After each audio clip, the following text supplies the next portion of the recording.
Hey, good morning, everybody. Thank you for being back here. Today is January 29th. It's snowing outside. It's a little dark, but I have a fire going, which I love. And I'm so happy to be doing another one of these. I just woke up, having my coffee. Where is it? Oh.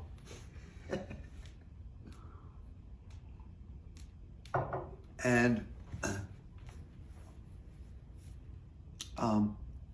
thank you for all the nice things that everybody said in the comments last night. I did read them, and I was so excited to see people saying that they got a guitar at the beginning of the pandemic and stuff, and they're breaking out their saxophone and all that. Amazing. And I want to do a very quick apology that I don't respond directly. That's only because I have this, maybe it's irrational, but I have this weird fear that if I respond to some people and not other people, it's like exclusionary or I'm leaving someone out. So I'm going to respond to all of you right now by saying thank you for all the nice things that you said, and also that it made me want to do more of this. So I'm gonna. Today I want to do this thing that I call From Sea to Shining Sea.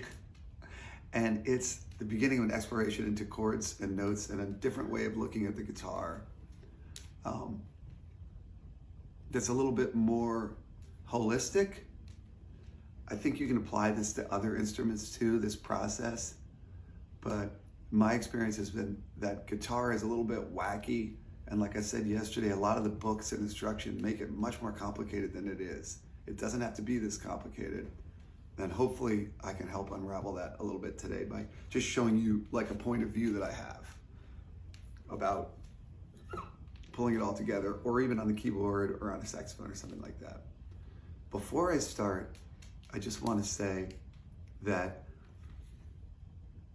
if you don't already know how to do so and you're watching this, even if you're not really a musician, maybe consider giving yourself this beautiful gift in this lifetime, which would be to learn one song on an instrument.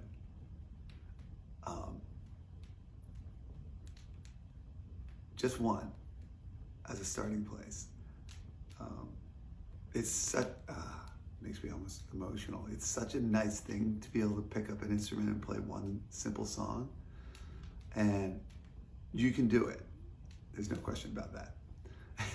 So I'll show you one option, but this song could be any song you want. You can play Billie Eilish, or Love Will Tear Us Apart by Joy Division, or whatever song you want to learn. There's so much information now on the internet that will help.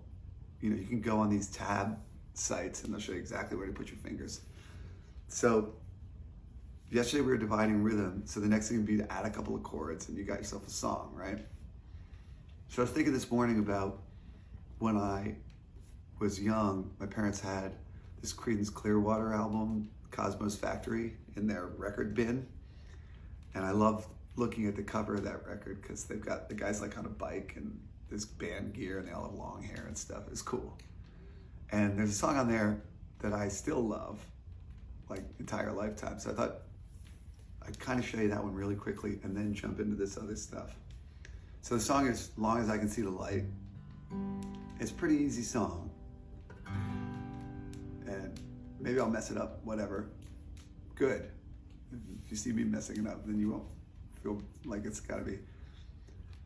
You don't have to sing this like, Bonnie Raitt or whatever, just, it's got nice words and you can sing it simple and broken and quiet.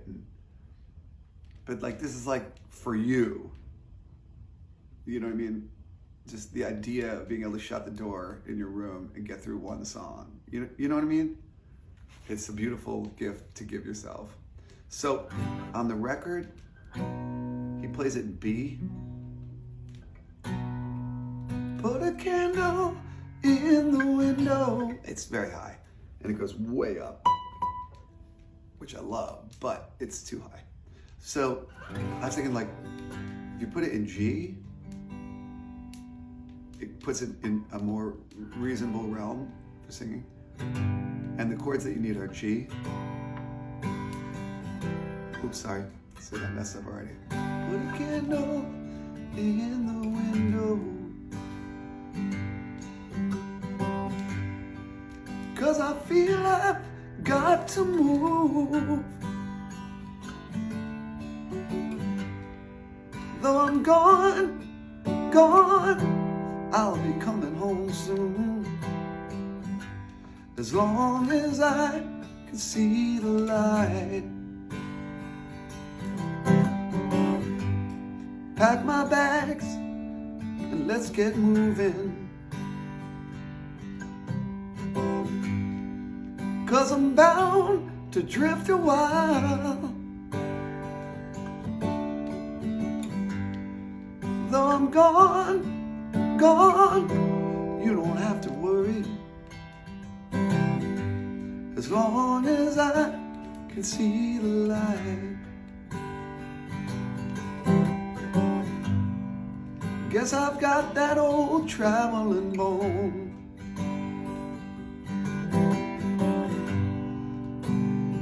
And this feeling won't leave me alone.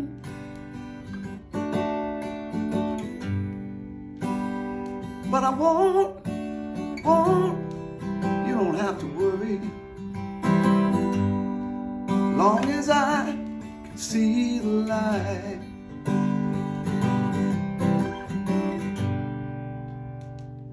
Etc. I think I messed up one line, and maybe that's a good thing. Perfect is overrated. So, all you need for that song, okay, is G,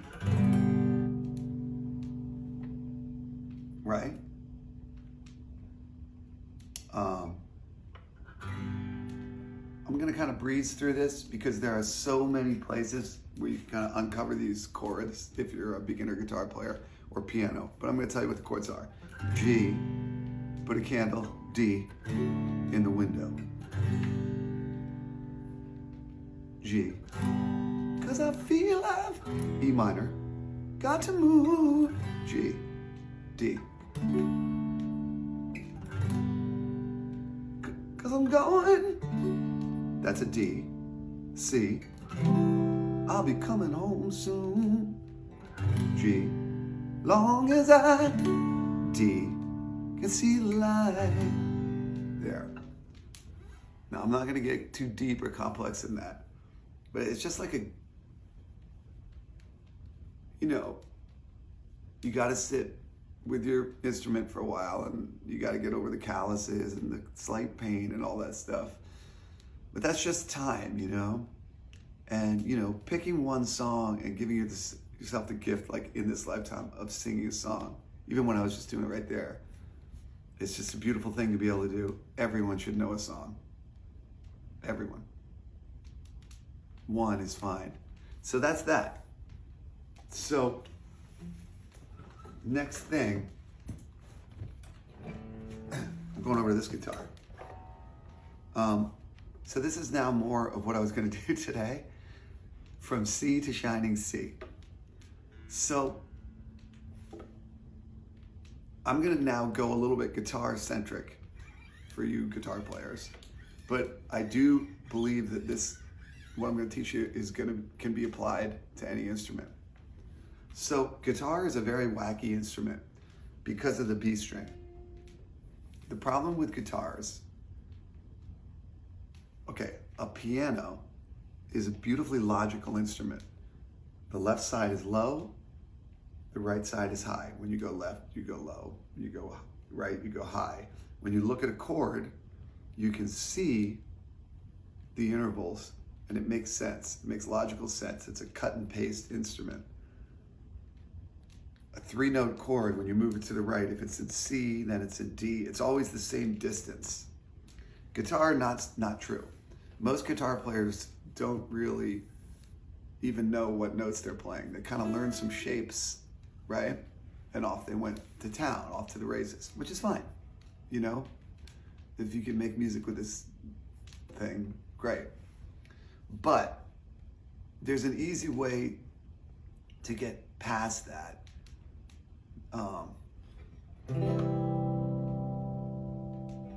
Again, what I was going to say about the B string is that on a guitar,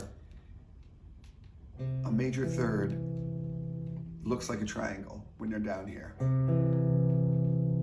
And a major third looks like a triangle when you're here. But when you get that B string in there, it looks like a straight line. Same interval, different shape. So you can see that that's where the confusion begins. And I think that, and also the ability to skip around so easily, creates this sense that guitar players play like gobbledygook as opposed to melodies, you know? A trumpet player works within like a 2-octave range. And if you're playing the trumpet, right, you're seeing a straight line like on a piano. So you're do do do do do do do do do do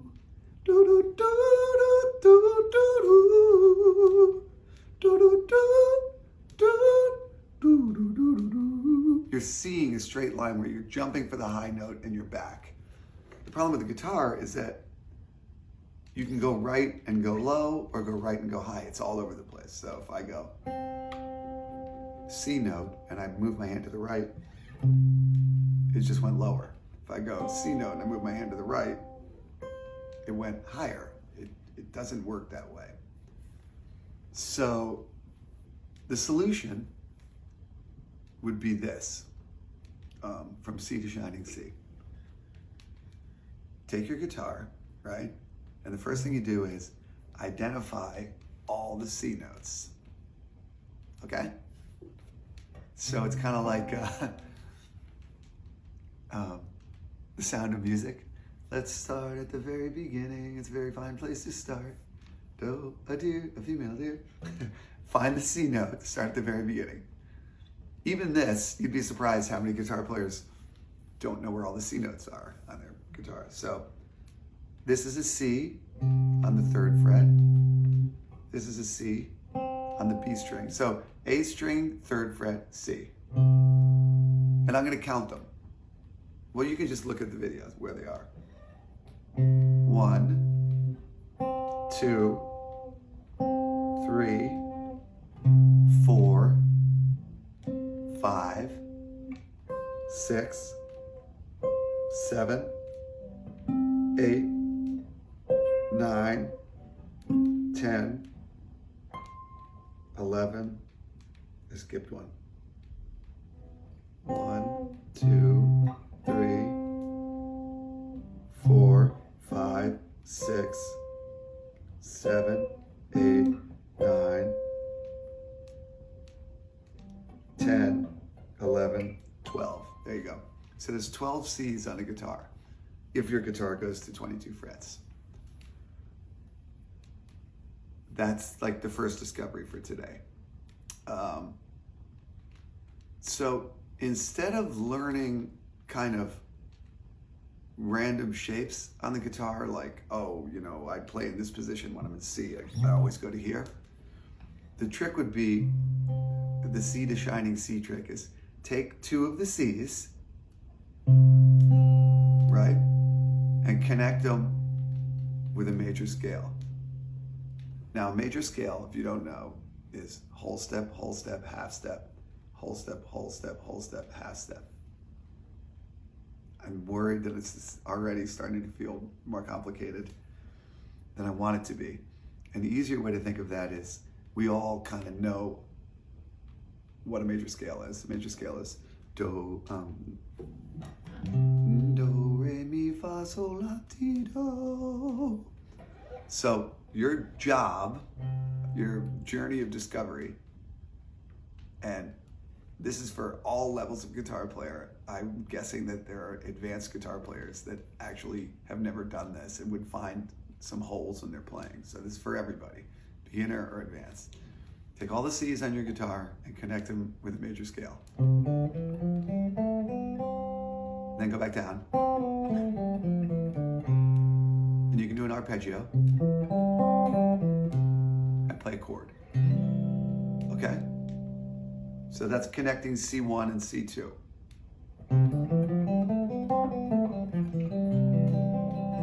Play a chord. Now connect C1 and C3, whatever. You should be able to connect any of the C's from C to shining C with a major scale.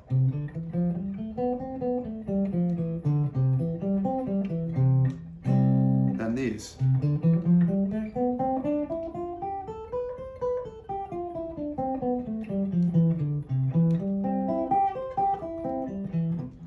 Chord. Connect these.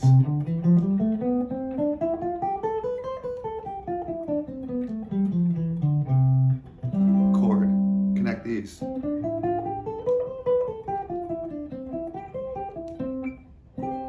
Then connect these.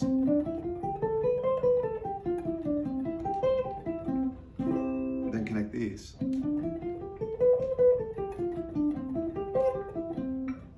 Then connect these.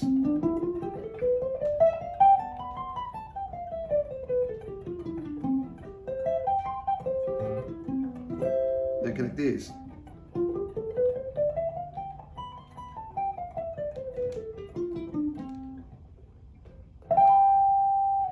And a chord. So, I said this before, I'm going to say it again, and it's going to come up again. There's only 3 chords. You're a third of the way there. There's only 3 chords. Major, minor, and dominant. For those of you who are running to your keyboards to start screaming at me, what are you talking about? What about an augmented chord? An augmented chord is a dominant chord with a sharp 5. It's a sound, and it has a function, but it functions as a dominant chord. What about a major 6-9? That's a major chord with the 6th and the 9th. So all those other numbers and stuff are just sounds and colors. They're beautiful sounds and colors, and they're my favorite sounds and colors. But this is where I start thinking people make this stuff too complex. It's not complex. There's the happy chord, the sad chord, minor, and the I'm leading you someplace chord, dominant. Back home. So we're gonna come back to that. But now let's get back to our scales, C to shining C. If you do what I just did, and it's gonna take a minute, you have to sit with your instrument. You can do the same thing on the piano. Identify all the C's, play a major scale, which is all white keys, so that's pretty easy, right? Then play a C chord. Saxophone, how many C's do you have on the saxophone? I don't know the answer to that question. How many C's do you have on a trombone or a bassoon? I'm not sure. Can you go up into harmonics? I have to ask Natalie. But a great starting place, I would say, you can't play a chord, but you can play an arpeggio. So become friends with your beautiful instrument, your best friend. It will always be there for you. I love my guitar. My guitar has never let me down. It's always waiting in the corner. And identify all the C's, and then fill it in with a chord, within the scale.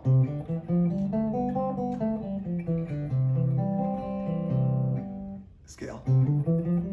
See, I'm connecting them.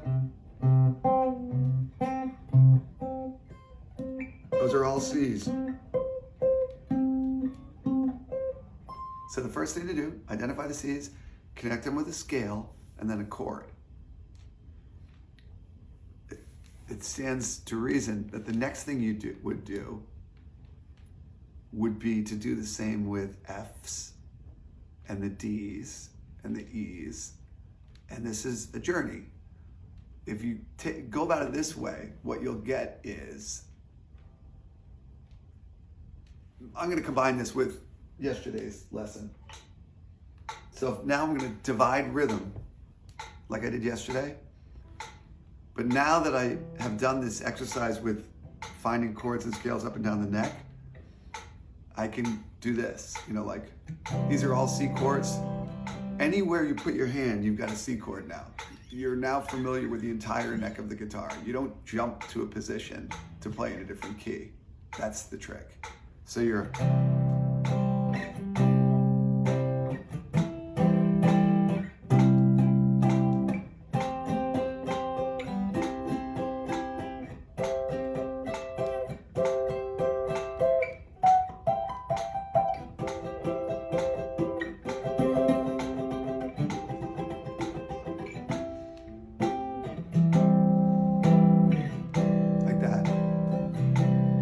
with F.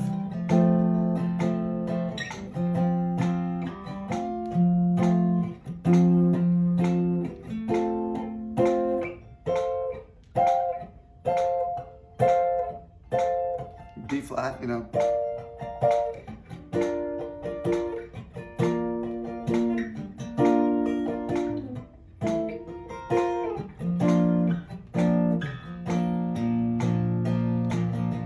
C, E flat, right?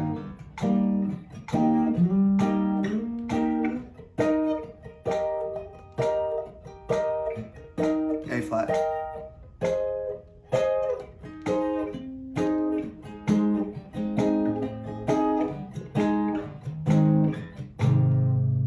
D flat, you know, keep going.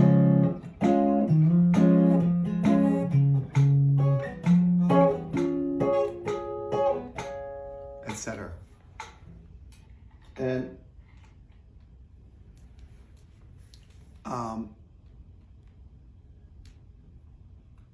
I know that isn't, I don't want that to sound too complicated. It's not. So, starting place. Do you know where the note C is on your instrument? Do you know every accessible C on your instrument? And then take two of them and connect them with a major scale. The other thing you'll do, of course, is soon after that, you'll connect them with a minor scale, and then you'll learn minor chords, right? Now you've got all the minor chords at your fingertips. So that's the path, right? And